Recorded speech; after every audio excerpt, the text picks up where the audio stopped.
ఇక రెండవ బెనిఫిట్ పాల వల్ల ఇమ్యూనిటీకి ఎలా జరుగుతుందంటే, పాలల్లో విటమిన్ డి ఉంటుంది. యానిమల్ ప్రొడక్ట్స్ కాబట్టి పాలల్లో డైరెక్ట్గా బాడీకి కావాల్సిన విటమిన్ డి లభిస్తుందన్నమాట.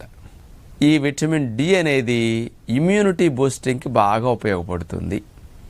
అందుకనే కోవిడ్ వైరస్ ఇన్ఫెక్షన్ కలిగించినప్పుడు విటమిన్ డి తప్పనిసరిగా వాడాలి అని అందరూ ప్రచారం చేయటంతో విటమిన్ డి పట్ల అటెన్షన్ బాగా పెరిగింది.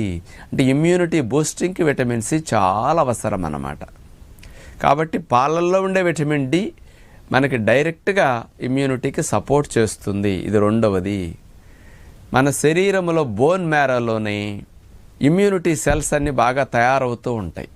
మరి అక్కడి నుంచి యాక్టివేట్ అయ్యి కూడా బాడీలోకి పుష్ చేయబడుతూ ఉంటాయి.